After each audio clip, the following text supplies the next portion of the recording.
hadi wa 28.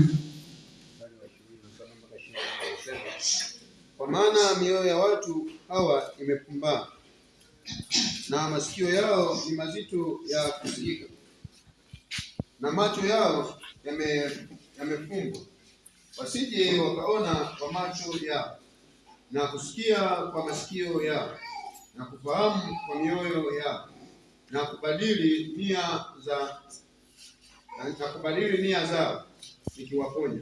nikawaponya. Basi ijulikane kwenu ya kwamba wokovu huu wa Mungu umepelekwa kwa mataifa, nao watasikia. Amen.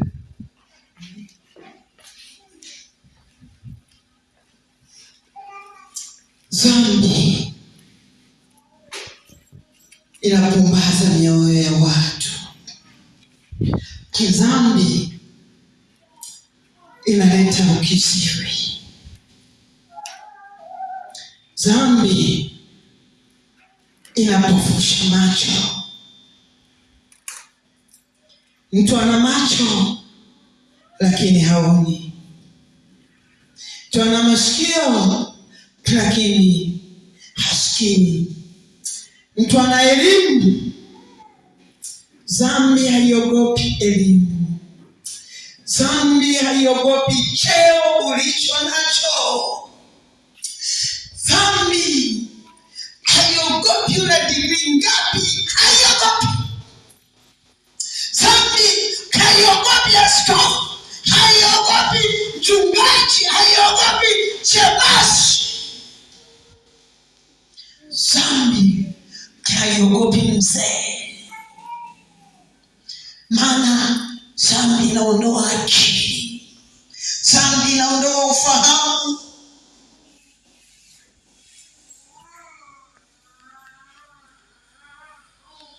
Dhambi inaua. Hebu jioni ya leo, Yesu aliwahurumia wenye dhambi. Kwenye afya hawahitaji daktari. Wanahitaji daktari ni wale ambao hawana afya. Hivi niulize swali. Siumwi, ninaweza kwenda kupanga foleni kia kwenda kutibiwa na daktari?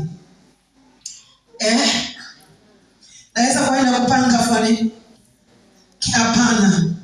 Manake mwenye afya hahitaji nani? Daktari ni kwa wale ambao ni wadhaifu. Daktari ni kwa ajili ya wale wagonjwa.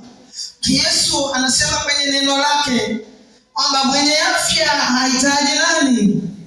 Hahitaji tabibu. Jioni ya leo nimekwambia umisheni kwenda mpaka nchi za nje.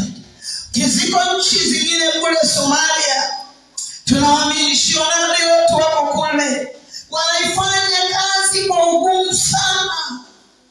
Ukipelekwa wao mwenyewe umeshindwa kushuhudia, jirani yako unaekaneni wewe amekushinda. Tuna watumishi wa Mungu, tunao wamisionari wetu wako nchi za nje, wanaifanya kazi kwa ugumu sana. Kuna nchi zingine nilisikia Biblia wanaishana kipande, wanaanza kugawana. Ukikuta una Biblia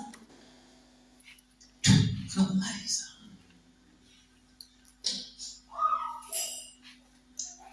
Kuna mbaya na utakuongea